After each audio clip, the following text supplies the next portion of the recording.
franchise history. I think it's something that we really needed. Now we just got to sit and, see who we want.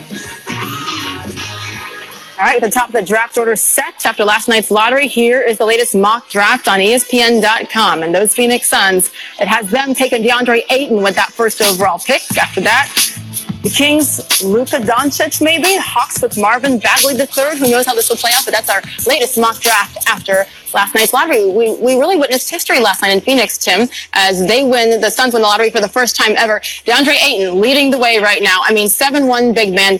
He'd certainly feel a big need for them. Should they? Should they take him number 1 overall? I would. You would? It can't be questioned. I love Luka Doncic, and he's the other name that's coming up a lot right now. A lot of these guys in the top 10. For me, DeAndre Ayton checks off a lot of boxes of what you need to win in today's NBA. He's got a great motor. He's got an edge to him. He likes physical contact. But he's more than just a big that, just wants to get into your body and do things like this. He can make a mid-range jump shot. As you see right here, he steps out to even the college three-point line. He might be able to extend that to the NBA three-point line at 7 feet tall. Runs like a deer. He's got a street toughness about him, the way that he plays that I love. When you put him alongside a guy like Josh Jackson, those are two guys that are in your gym every day that love the competition. Mm-hmm. You can't say enough about guys like that. Upside, really unlimited with DeAndre Ayton. Went to high school in Phoenix, of course, University of Arizona. So we'll see if that happens for a franchise that's in desperate need of something. But then there's a lot of other guys on that board, Tim. Who else are you keeping an eye on? Michael Porter's the guy that fascinates me because if you go back 2 years ago, this was the undisputed number 1 pick in this class. So what has changed? But DeAndre Ayton, I think, is a special talent. His body is NBA ready right now. The broad shoulders, big, strong, super athletic, can move his feet, can spin when he gets the ball. His footwork is really good, and he shoots the ball like a guard and can stretch it out to just about three-point range. And I think that's the real value. He's has the offensive package to play in the NBA right now. Knocks his free throws down, a high-level rebounder. And Mike, correct me if I'm wrong, the one area where I think he can really improve is on the defensive end. I don't think he's a defender that impacts the game like he does on the offensive end, and right now is not the shot blocker that his frame and athleticism suggests that he should be. For sure. No, I agree with you. He's a total monster. I think he's going to be the number 1 pick and should be.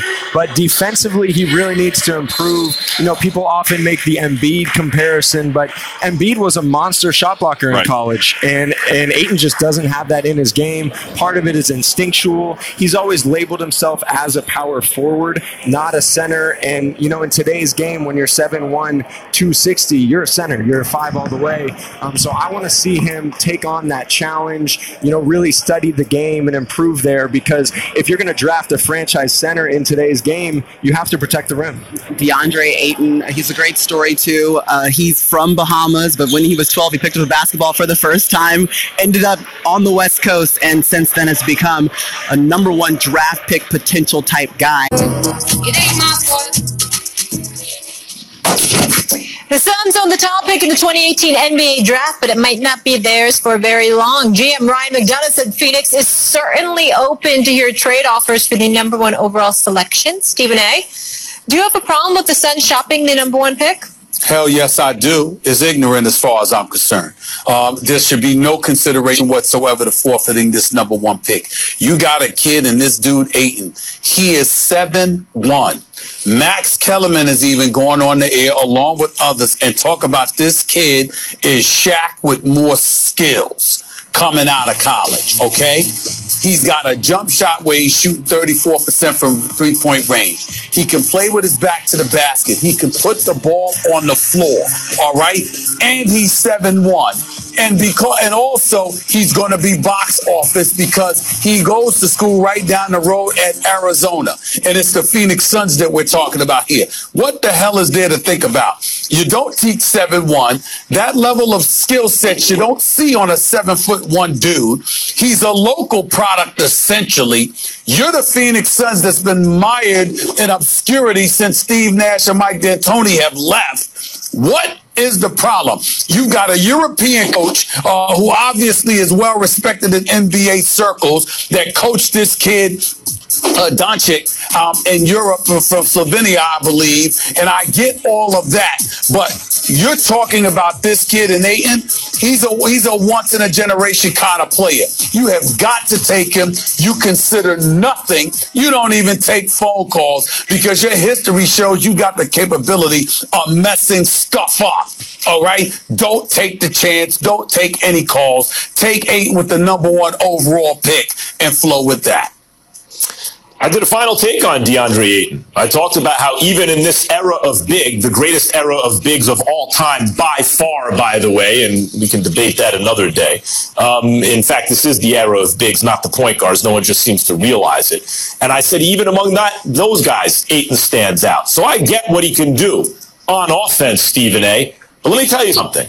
Talk about the best 4 players in the world, if we're talking about when they're healthy, right?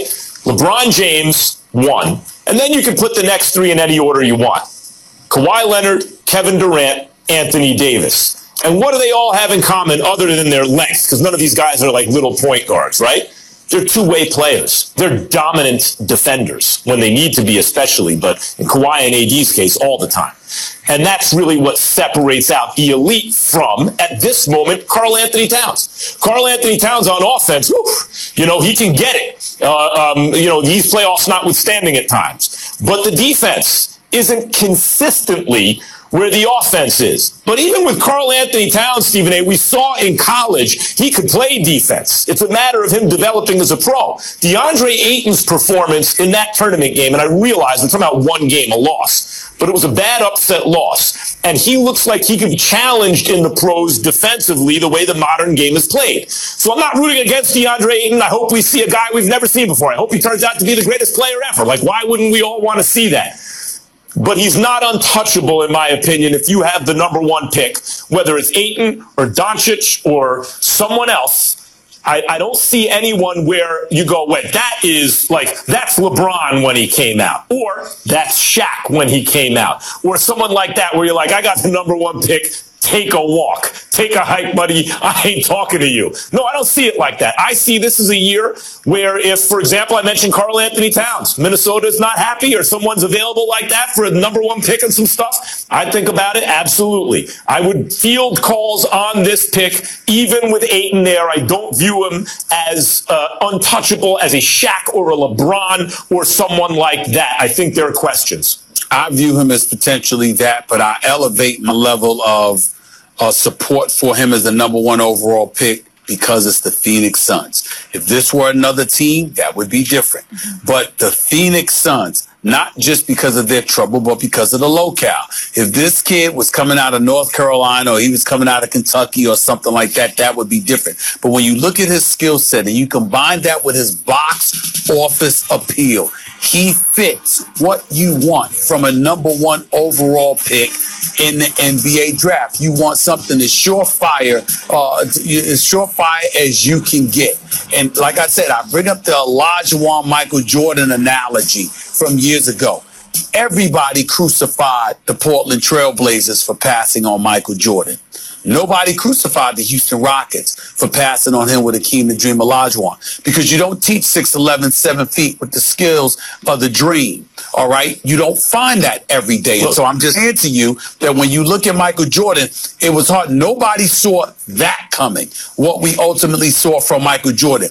But you saw the dream. And when you're 7'1", you can see more clearly. Yeah, it's easier to project, for sure. But #1 pick has to be that. Has to be that. In recent years, even if it's the #1, not the #1 overall pick, polished or really skillful offensive college bigs, there have been mistakes made. For example, most recently, Okafor. And I don't bring it up because you thought he should go third or whatever. Okafor's issue is not even really that he doesn't hit the three, because his post play is excellent. I mean, even by NBA standards, he can score in the post. It's not really his offense that has stopped him from being a star or a really effective NBA player. It's his defense. And that's the reason he fell to third in the first place. But it was a legitimate question about Okafor. Can his defense hold up in the modern NBA? The answer is no. Now, Ayton, I think there's much more reason for optimism. But there are also similar question marks. Can he be an effective enough defender that he should go over Wendell Carter or Jaren Jackson or someone like that, who seems to be more surefire in terms of his ability to play various aspects of the modern game. I don't even know that that's the case, that Ayton should certainly be number one. But even if you think he should be, I wouldn't say he's untouchable. Come and make me an offer if I'm a GM. I'm not listening if I'm Phoenix. All right.